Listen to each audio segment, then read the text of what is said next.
TV Imaculada, o Evangelho em primeiro lugar.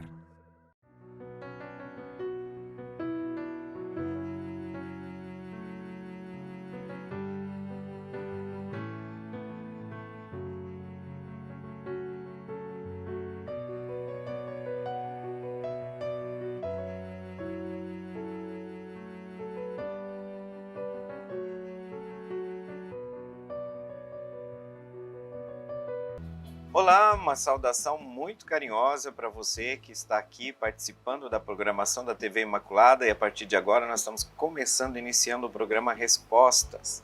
Nossa saudação carinhosa para vocês que participam, já conhecem o programa, mas também para você que está assistindo pela primeira vez, participando conosco. A TV Imaculada é essa TV que evangeliza, essa TV que informa, essa TV que alimenta nossa esperança, porque nossa esperança vem desse fundamento inabalável, a palavra de Deus, o amor desse Deus que nos acompanha e nos protege. Então nós queremos saudar todos vocês e explicar eventualmente para quem está assistindo pela primeira vez o programa, que a dinâmica do programa ela é um pouco interativa, temos 3 blocos. Nesse primeiro momento nós vamos refletir sobre um tema da atualidade a partir da reflexão da Igreja, ou orientados pelo pensamento da Igreja, que se expressou no Concílio Vaticano II sobre esse tema. E também depois nós passamos para a segunda parte do programa, onde nós ocupamos 2 blocos, que é o segundo e o terceiro bloco, onde nós acolhemos as considerações e as perguntas daqueles que nos assistem. Por sinal, muito obrigado pela sua participação. Nós vamos então agora para a reflexão do tema de hoje, um tema que tem sido proposto já faz um tempo aqui, onde a temática geral fala-se das estratégias, dos meios que a humanidade tem que empreender para evitar a guerra. E de modo mais específico, hoje nós teremos no tema de hoje, na leitura, a segunda parte do subtítulo, que acaba sendo aquilo que nós realmente meditamos no programa de hoje: a proscrição total da guerra e a ação internacional para a evitar. Se trata aqui, claro, de um posicionamento da Igreja sobre um tema tão drástico, tão trágico. É uma pena que nós tenhamos que ainda falar sobre isso, mas os vários focos de guerras espalhados pela humanidade nos demonstram que essa palavra da Igreja é muito atual. Então nós vamos agora para a leitura do texto, onde o pensamento da Igreja se exprime, e depois, na sequência, eu volto para a nossa interpretação, o nosso comentário, a nossa reflexão. Vamos então para a leitura do texto. Evitar a guerra. Proscrição total da guerra e ação internacional para a evitar. As sondagens até agora diligente e incansavelmente levadas a cabo acerca dos problemas da paz e desarmamento, e as reuniões internacionais que trataram deste assunto devem ser consideradas como os primeiros passos para a solução de tão graves problemas, e devem no futuro promover-se ainda com mais empenho para obter resultados práticos. No entanto, evitem os homens entregar-se apenas aos esforços de alguns, sem se preocuparem com a própria mentalidade. Pois os governantes, responsáveis pelo bem comum da própria nação e ao mesmo tempo promotores do bem de todo o mundo, dependem muito das opiniões e sentimentos das populações.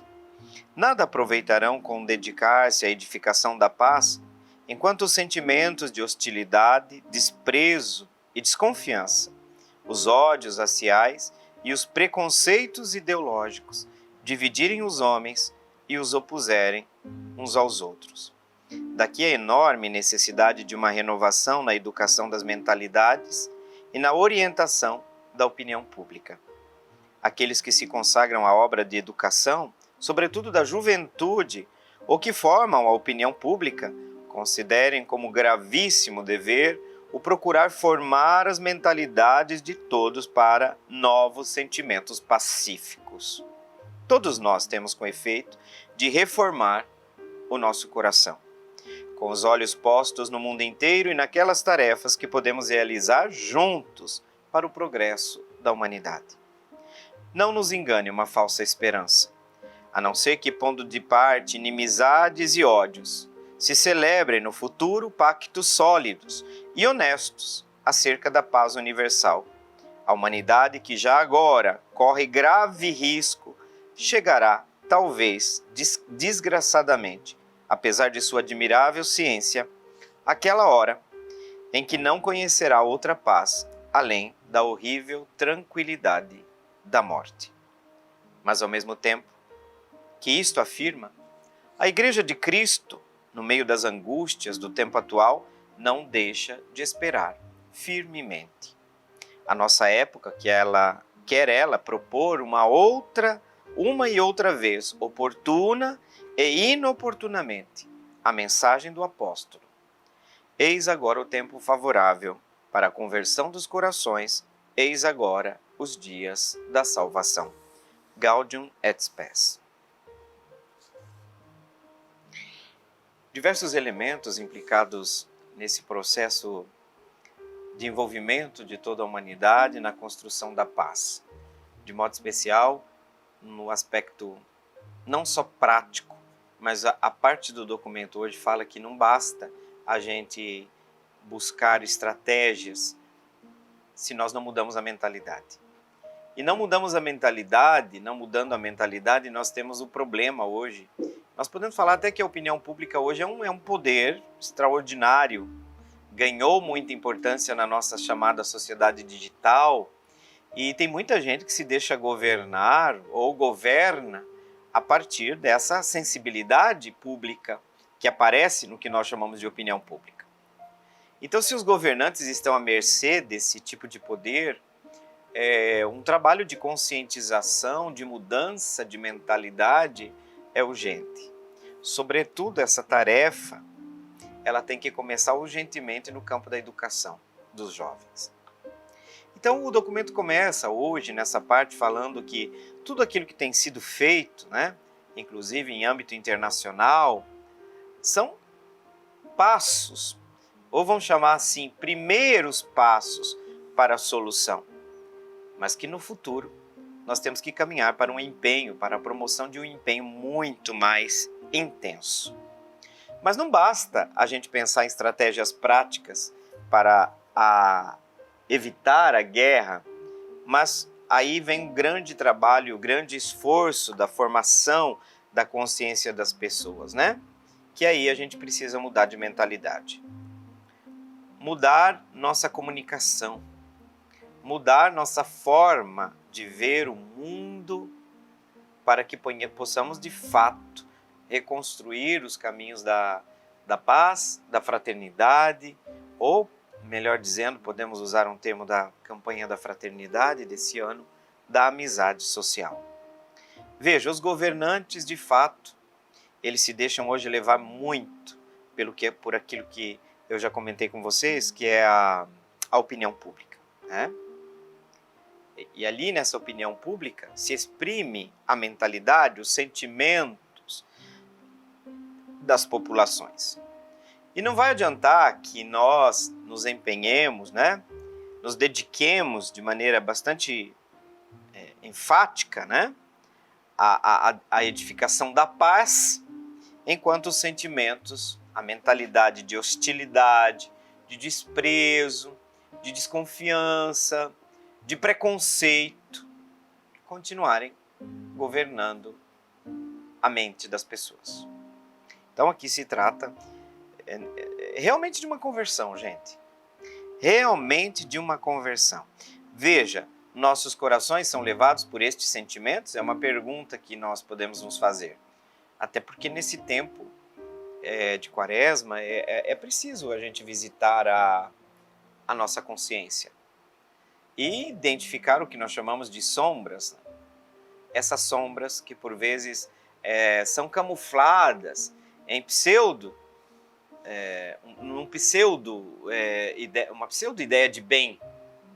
Porque na verdade é fruto o quê? Do nosso preconceito. É fruto de uma construção cultural que termina na prática ser anti-evangélica. Tem muita coisa na cultura que precisa ser transformada. Muita coisa na mentalidade nossa precisa se cristificar, precisa passar pelo crivo do evangelho.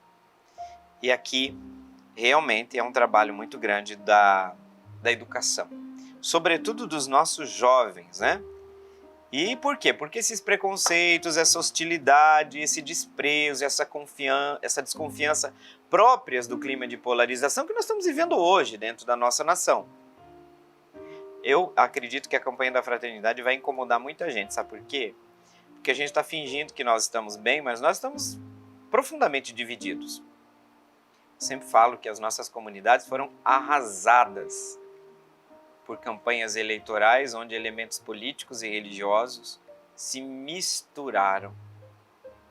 Então hoje nós temos uma comunidade internamente muito dividida. E a campanha vai mexer nessa ferida. Porque é uma ferida. É uma ferida que nós temos que encarar. Não dá para tapar o sol com a peneira. E aí vocês vão ver que grupos radicais dentro da igreja hoje se utilizam de imagens, de terços, de devoção, mas nos seus posicionamentos têm um comportamento profundamente comprometido com na comunhão com a igreja. Não dá para você viver de maneira plena na igreja, por exemplo, atacando os bispos, atacando o Papa, atacando a CNBB. Esses movimentos sectários, eles se espalharam pela força dos meios de comunicação.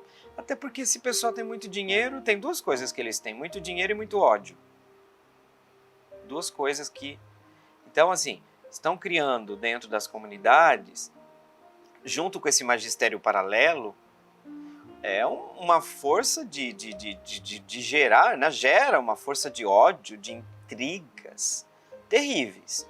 De modo que se você não for assim, você não é de Deus, você não é católico, quando na verdade o que você está pedindo é a coisa mais anticatólica que você está pedindo, está solicitando.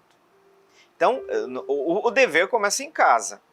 Esse espírito de ódio, de rivalidade, de desprezo, de desconfiança do outro, está muito presente dentro das nossas comunidades. A gente pode tocar isso. Eu estou com vergonha de contar isso aqui para vocês na frente das câmeras. Eu vou dizer o quê? Porque é algo... Você tem que ser muito fingido para não perceber. Tem que estar no mundo da lua para não perceber que nossas comunidades... Clero dividido, comunidades divididas. E aí tapar o sol com a peneira para mim não vai resolver. Então, nós temos em andamento dentro da igreja um cisma. É um palavrão? Mas é o que está acontecendo. E aí... Vocês estão vendo como a mentalidade, a gente podia estar falando assim, nossa, a sociedade tem que mudar a mentalidade. Não, nós cristãos tem que começar em casa.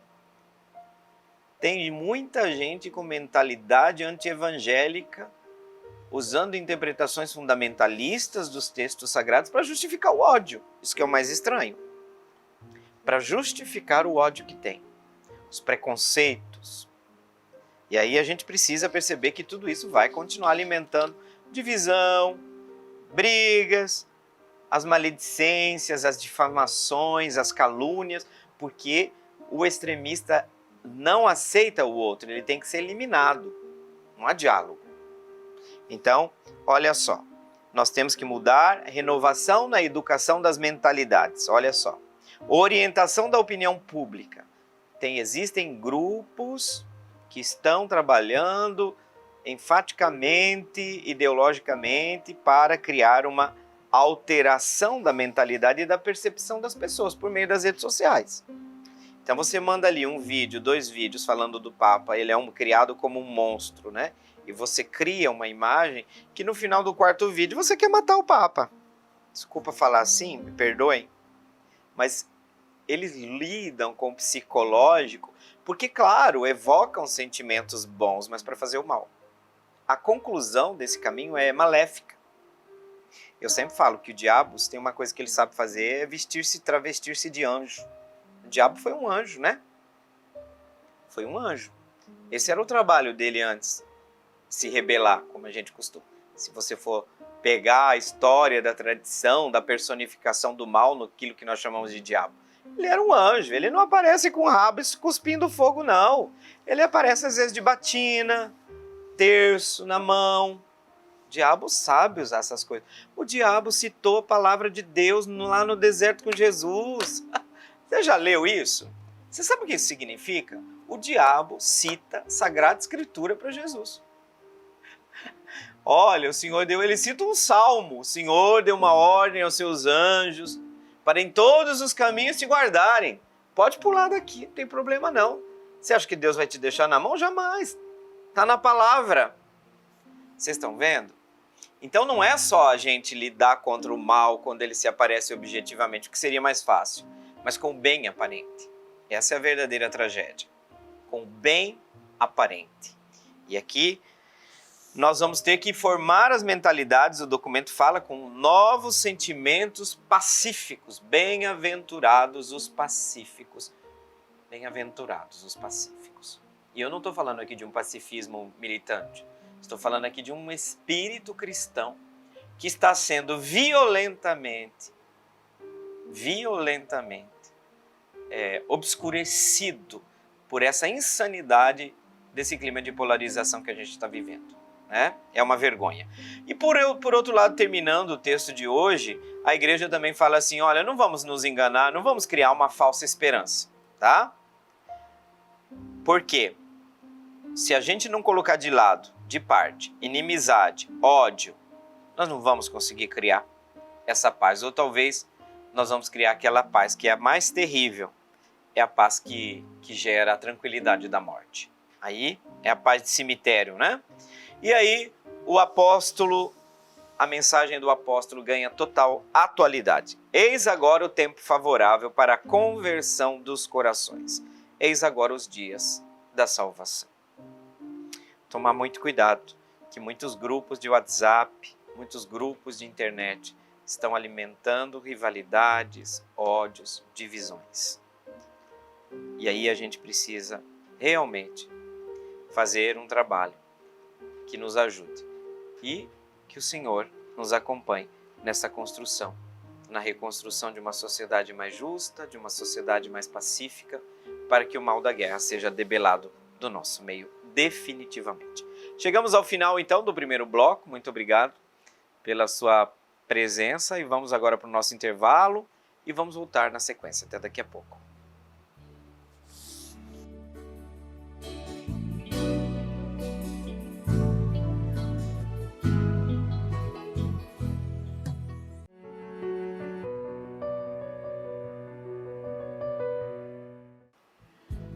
E vamos começar agora o segundo bloco, essa segunda etapa do nosso caminho do programa Respostas. Muito obrigado para você que participou da primeira reflexão sobre essa grande chamada da igreja para evitar a guerra e os caminhos.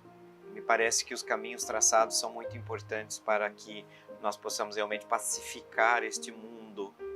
E isso passa também pelo desafiador caminho da transformação das nossas mentalidades. Em outras palavras, passa por uma conversão.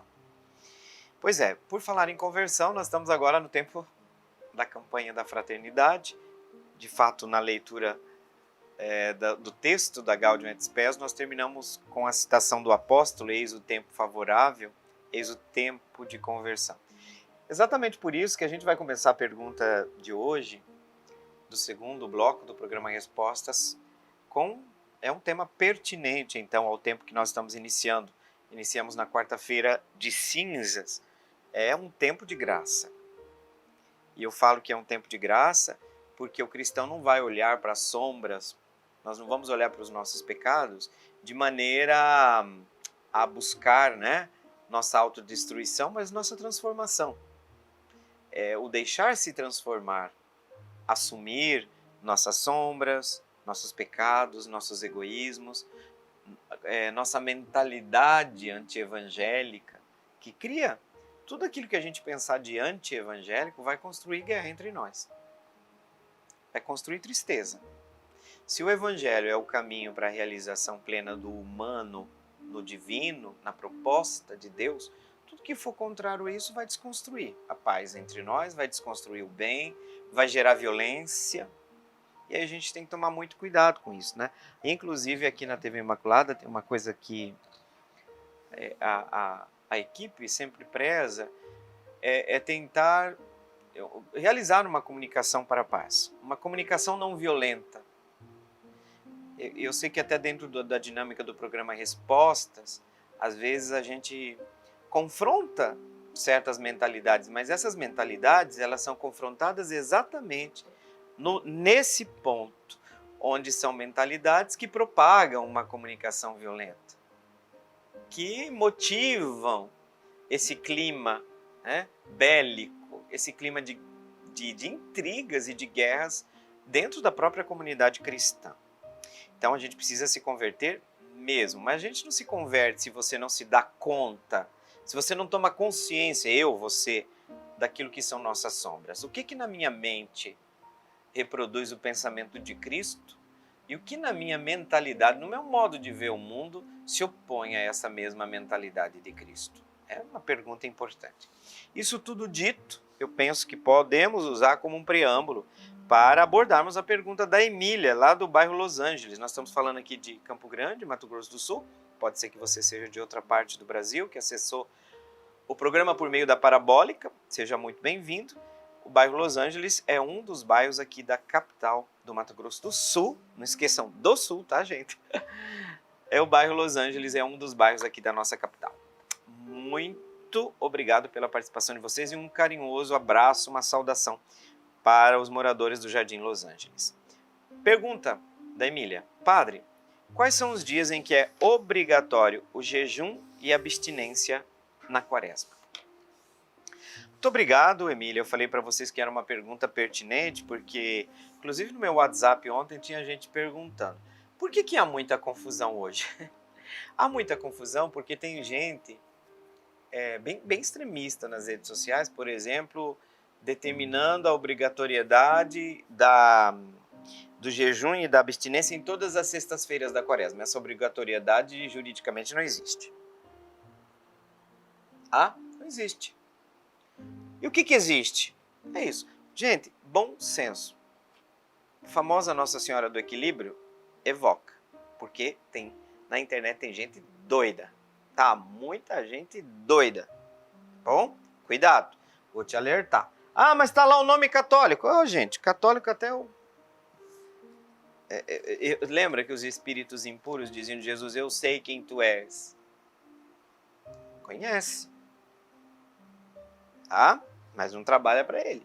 Não serve ele. Serve outro, né? Serve outro. Vou mostrar para baixo. Equilíbrio é importante também, porque tem muita gente que pega esse... tem gente sadomasoquista na igreja, né? Na religião.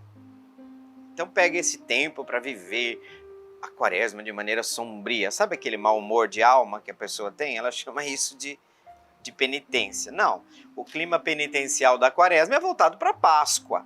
Por que a gente vai se segurar agora a festa?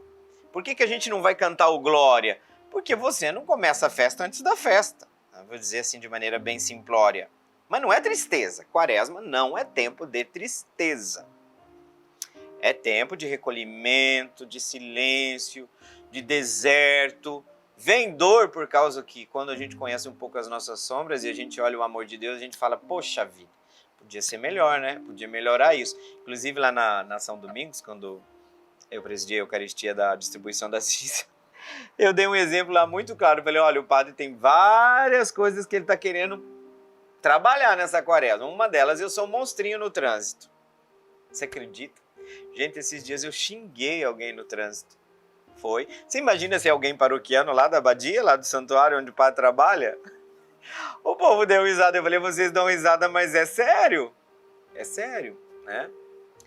Trabalhar isso. Tem tantas outras coisas também que eu preciso trabalhar. Identificar isso, claro que é um tempo de recolhimento, até de uma certa solidão, o deserto, olhar para dentro de si mesmo, o não se deixar levar pela onda, pelo momento, pelo ativismo, e parar nos custa. Mas ninguém está falando que tudo isso é triste. Por quê? Porque o que tem que acontecer, tudo que acontece na quaresma é em vista da Páscoa. Significa que o objetivo da quaresma é nos predispor para ressuscitar com Cristo. Então não é um fim em si mesmo. Não precisa ser masoquista.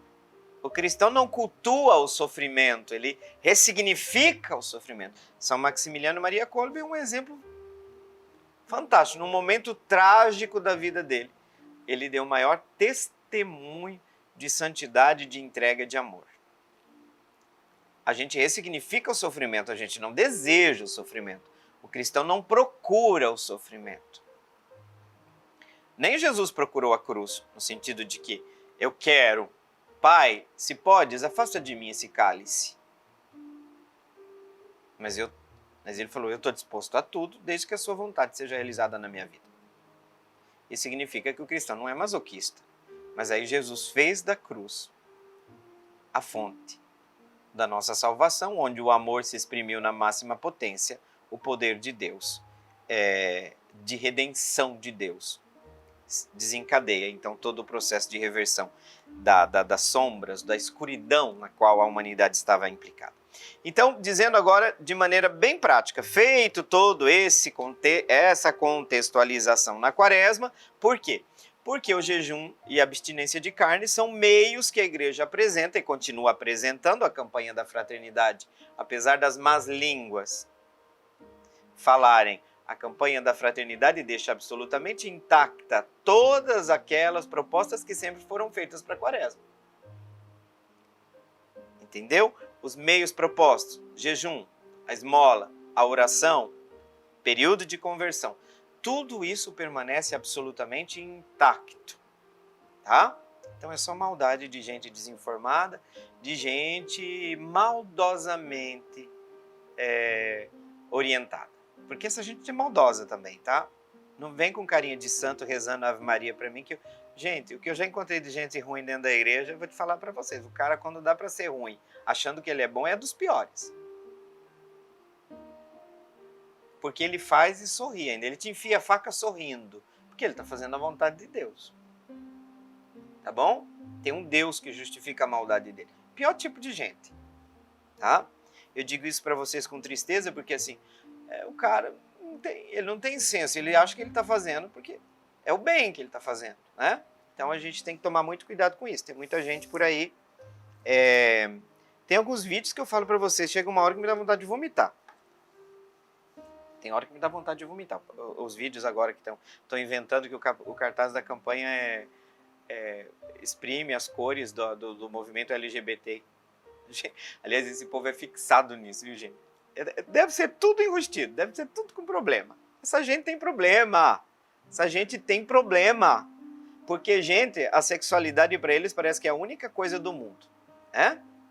O único problema do mundo para esse tipo de gente. Tá? Eles não sabem falar de outra coisa. Meu Deus do céu, você está obcecado. Você não precisa nem ser um terapeuta para perceber que essa gente tem problema. Tem gente doente dentro da religião. Tá? Adoeceu. A alma adoeceu. É só a exterioridade religiosa, né? Jesus já disse isso, né? Vocês são sepulcros caiados. Vocês são lindos por fora. Olha o sepulcro por fora, flor, bonitinho, né? Lindo. Cruz. Olha dentro, né? Então tá.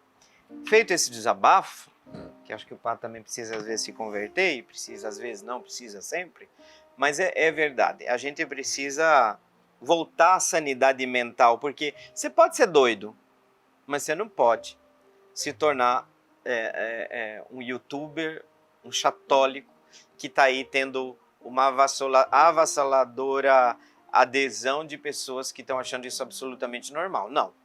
Os doidos têm que ser, desculpa falar, as nossas loucuras elas têm que ser identificadas, porque senão daqui a pouco nós estamos confundindo a realidade com a loucura. E é isso que eu tenho muito medo. Tem muita gente que já não distingue mais o real de um imaginário, porque é um imaginário que satisfaz o desejo ideológico, a visão ideológica das pessoas. Então, primeira coisa que eu quero dizer para você, Emília, tem jejum. Qual dia é obrigatório? A pergunta sua é assim, quais dias são obrigatórios? Obrigatório significa, você quer jejuar todos os dias da quaresma? Tá bom? Mas é obrigatório? Não. A igreja aconselha, propõe, sugere. Inclusive, independente desses atos sobre dias obrigatórios, gente, todos nós somos convidados a fazer as renúncias que a gente faz, né? Diversas renúncias. Não precisa ser só coisa negativa, não, tá? Pode ser coisa muito positiva que frutifica, construindo o bem da comunidade. Né? Por exemplo, gente, os maridos aí, marada, vamos falar aqui com vocês. Faz um propósito legal, você ser mais carinhoso nessa quaresma com a sua esposa. Olha aí! Gente, além de você se santificar, você faz sua esposa feliz. Cara, por que a gente tem que fazer só coisa que pesa? Parece que esse Deus é um chato. Não é. Não é. Não é. Não é. Faz o que na quaresma? Faz. Ah, mas é um sacrifício, é mais carinhoso com a esposa? É um certo sentido, sim. Vai exigir de você o quê? Mais atenção. Atenção às necessidades dela, atenção aos carinhos que ela gosta. Isso requer o quê? Olhar para a esposa. O que é isso? Sai de si. Não é você o centro do mundo, você tem a esposa, né? Por exemplo, uma coisa bonita, um propósito bonito para a quaresma, Emília, eu vou brincar mais com meus filhos, vou dedicar mais tempo para brincar com os meus filhos. Olha que coisa linda. Além de fazer mais felizes os seus filhos, você vai estar, né? Veja que bonito, né? Por isso que eu falo que a vida de família santifica muito, né? Então, o jejum. Emília, o jejum é obrigatório. Quarta-feira de cinzas e sexta-feira santa. Obrigatório, tá lá no Código de Direito Canônico. O jejum, quartas-feiras de cinzas e sexta-feira santa. Quem é obrigado ao jejum a partir dos 18 anos? Os batizados de 18 a 59 anos. Depois é opcional. Ah, eu tenho 60 anos. Por quê? Porque é óbvio que o impacto do jejum depois de uma certa idade, sobretudo sobre pessoas doentes, estão dispensadas do jejum. Vocês acham que a igreja é doida? Não. Você tá ruim, você tá doente, você vai jejuar? Claro que não. Então, batizados dos 18 aos 59 anos são obrigados pelo Código de Direito Canônico, tá? Depois, para a igreja, o que é jejuar? Olha só, é consumir uma só refeição completa no dia. Uma só, tá? E duas pequenas que, se somadas, vão dar, gente, um lanche. À noite você faz um lanche. Vamos supor que você quer fazer a refeição completa no almoço. As outras duas refeições, você pode fazer? Pode. Bem modestas. Bem modestas. Aí, somando as duas, tá? Que não vão ultrapassar, você quer aqui uma medida? Que não ultrapasse em quantidade a refeição completa. Vou repetir. O jejum é realizado por uma refeição completa bem feita. E outras duas que, se somadas juntas, outros dois momentos que você vai comer, não dê aquilo que é o quantitativo de refeição que você comeu naquela completa. Faz um lanche, tá? Agora, abstinência. Mesma coisa, o jejum e a abstinência são obrigatórios na quarta-feira de cinzas e quinta-feira santa. Agora, a igreja sugere vivamente abstinência de carne todas as sextas-feiras da quaresma. E tem gente, inclusive, tem famílias que fazem quarta e sexta. Perfeito. Só que você perguntou qual que é o obrigatório, tá? A igreja sugere vivamente que todas as sextas-feiras da quaresma a gente se abstenha de carne, tá? Quem que é chamado a realizar? Batizados de 14 anos ou mais, abstinência de carne, tá? Não se pode comer carne, olha só, de boi, não se pode comer carne de porco, de frango, o cordeiro e etc. O que a gente pode indicar? A igreja fala que a gente pode comer nessas sextas-feiras o peixe, os frutos do mar, os mariscos, tá? Os peixes, porque tem uma tradição muito antiga que o peixe remete a Cristo, tem uma questão de tradição lá dos primeiros séculos, tá? Então você pode comer peixes, mariscos, frutos do mar, vou chamar assim, tá? Então todas as sextas-feiras da quaresma, a igreja sugere que você faça abstinência de carne. É obrigatório, Emília, e eu termino aqui a sua pergunta, é obrigatório mesmo o jejum e abstinência de carne na quarta-feira de cinzas e na sexta-feira santa. Muito obrigado, Emília, pela sua pergunta. Nós vamos para o intervalo e voltamos já na sequência para o terceiro e último bloco do programa Respostas. Até daqui a pouco.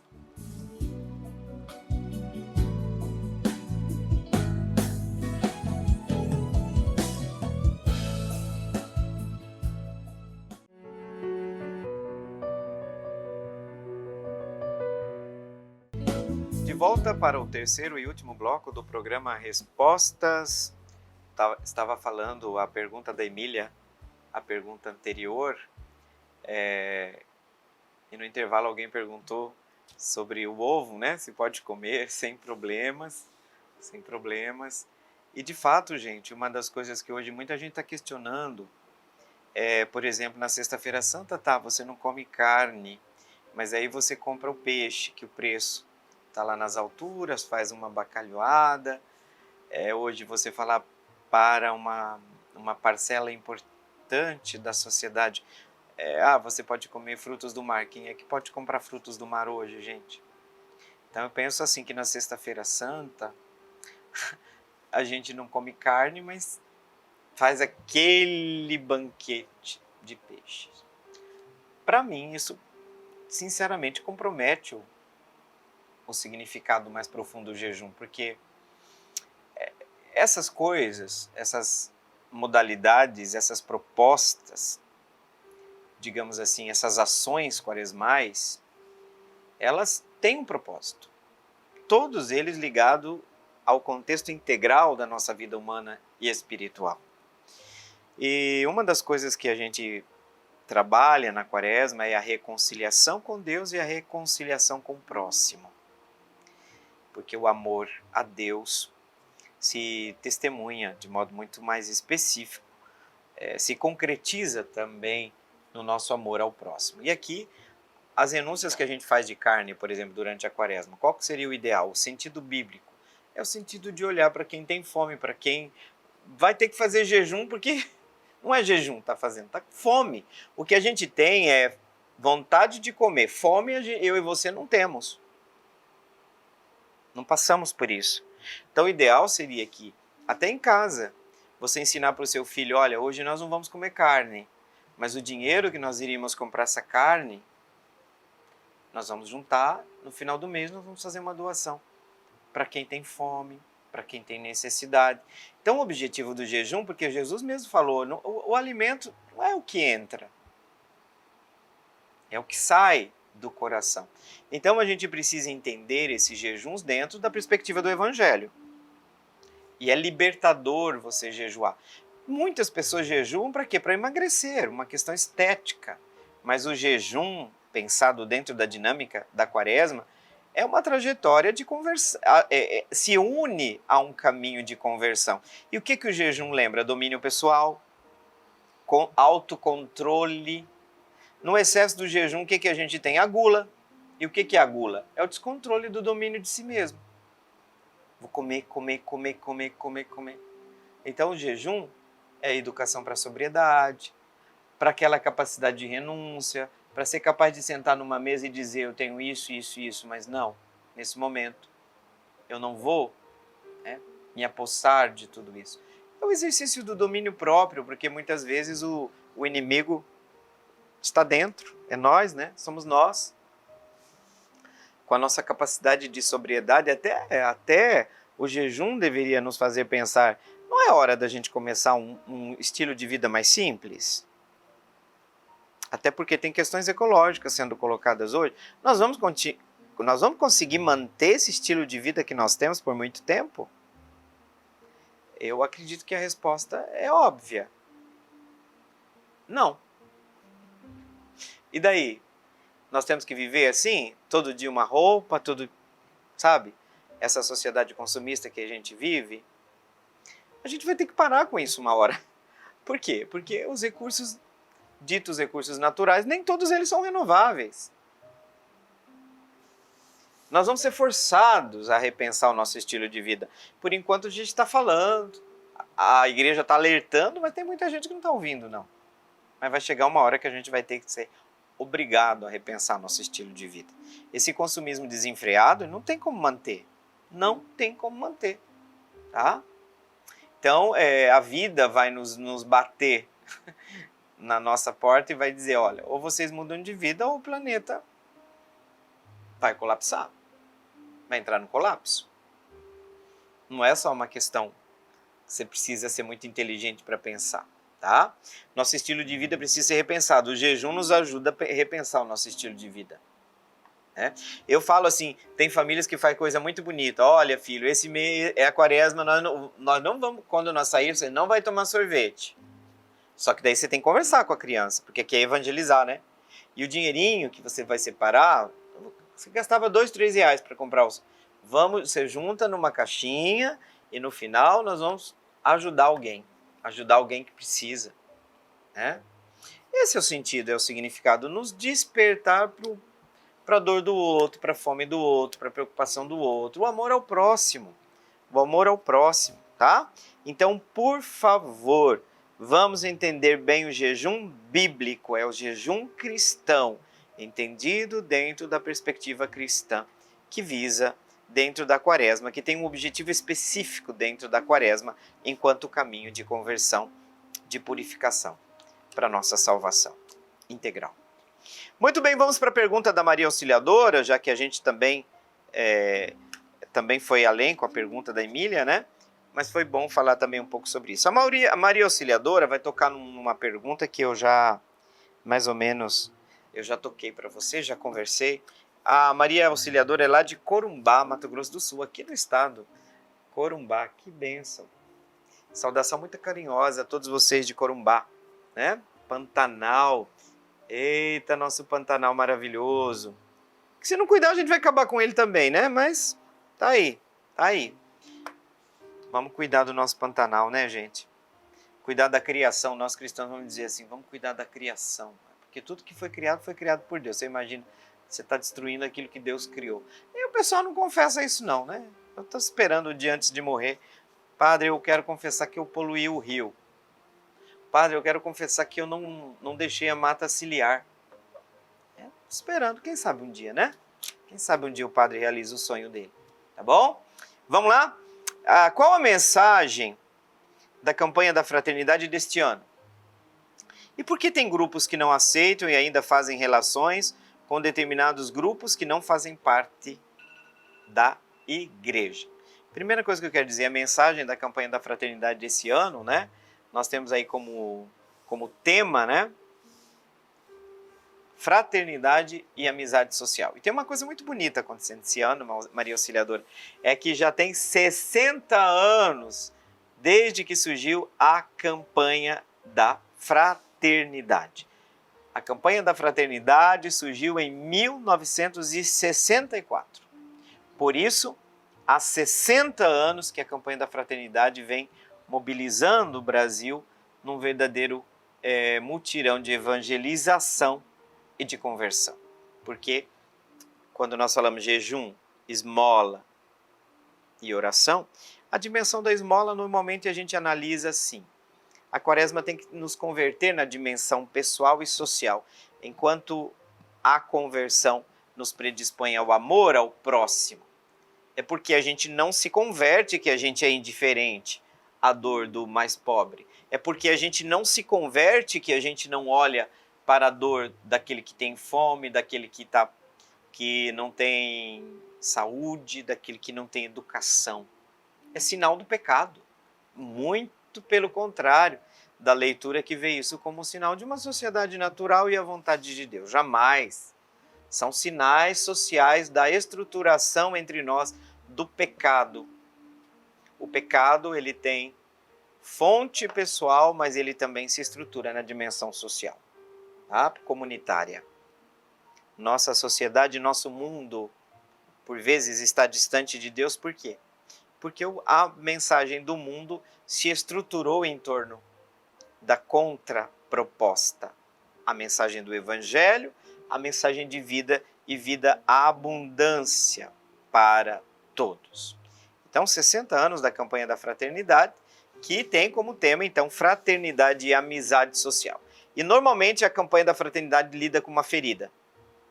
Quando trata das questões indígenas, é porque nós temos o pecado nessa dimensão. Pode ver. Quando trata da fome, da justiça, da educação, normalmente há uma denúncia de uma situação social que exprime concretamente onde o pecado aparece, onde ele se concretiza. Então, há um pecado na dimensão das nossas relações nesse momento. Por isso que a proposta de amizade social é a proposta que o Papa Francisco explicitou na Fratelli Tutti, um documento importantíssimo para nós. Quem não leu a Fratelli Tutti, quem não está compreendendo, é porque não entendeu que o termo amizade social é utilizado na compreensão do magistério da Igreja, dentro de uma concepção ad intra e ad extra, porque há uma fraternidade universal fundamentada no fato, baseado na teologia da criação. Todos nós somos criaturas de Deus. Todos nós somos criados por Deus. Então, a amizade social está mostrando que a sociedade precisa enfrentar o problema da polarização, o problema do ódio, o problema da divisão, né, acirrada pelas questões ideológicas político-partidárias. Tá? E aí temos um moto, né, um tema que é uma frase: vós sois todos irmãos e irmãs, Mateus 23:8, né? Essa é a grande indicação bíblica, né?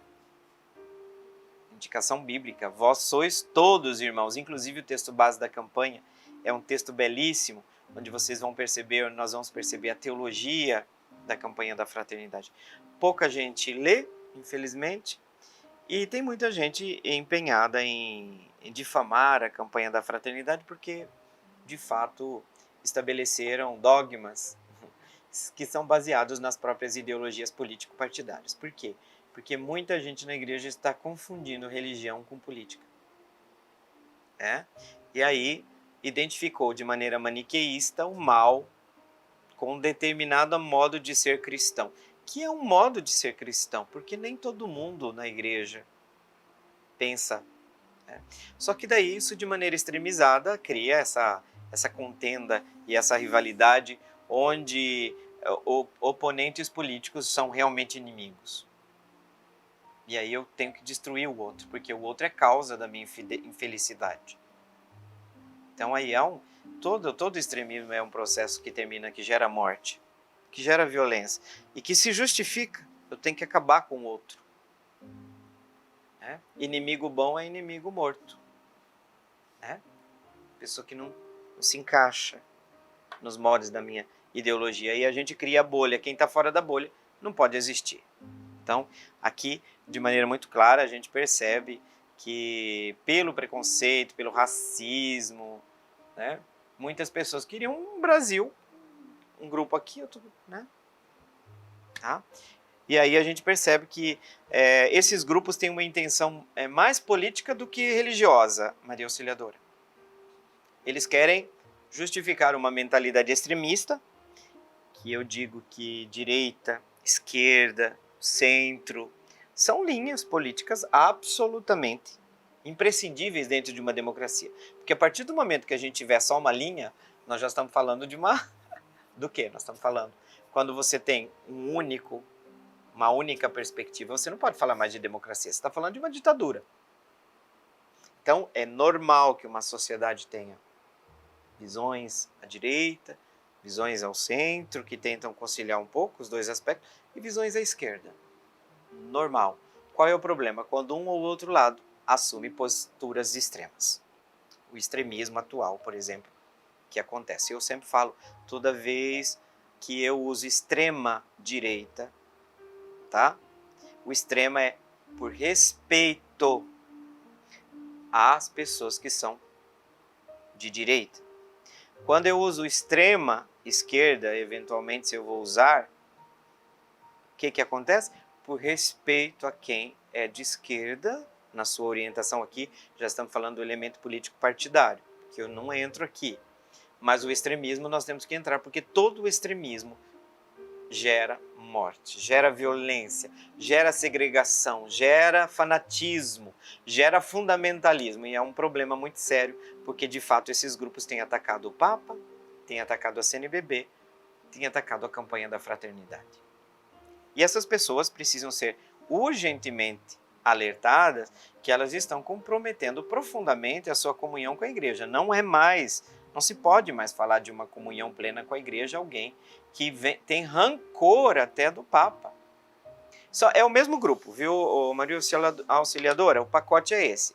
Atacar a CNBB, atacar o Papa, atacar a campanha da fraternidade. E tem padre que finge que a campanha da fraternidade, por exemplo, não existe. Não vai atacar, mas finge que ela não existe. É sempre a manifestação da extremização que a nossa igreja, a nossa realidade eclesial está vivendo no momento. Porque o que é uma graça para a igreja no Brasil, para muitos virou um problema. Virou um problema porque não se encaixa na ideologia, porque boa parte dos nossos cristãos vão confundir a doutrina social da igreja com a esquerda. Tem muita gente que está confundindo a necessária, porque é uma dimensão da doutrina, da fé. A doutrina, o ensino social da igreja é uma ilustre desconhecida para a maioria de cristãos. Porque, é louvor, vira os olhinhos para cima, ai que lindo. Mas não é capaz de olhar do lado. Lembra do rico? Indiferente à dor do pobre? Tem muita gente que louva, olha para o céu. A fraternidade é a dimensão horizontal. Se lasque. Problema meu. É problema da igreja. Né? Então, eu estou terminando aqui, Maria Auxiliadora, mas eu vou ter que voltar nesse problema, sabe por quê? Porque tem gente aí criando vídeos falando coisas absurdas do cartaz da campanha da fraternidade. E vai vir no próximo programa. Se preparem, vai vir bomba por aí. Eita! Gente, é só não dizer mentira que a gente não vai desmentir você não, tá bom? Não precisa. Pessoal, chegamos ao final do nosso programa Respostas.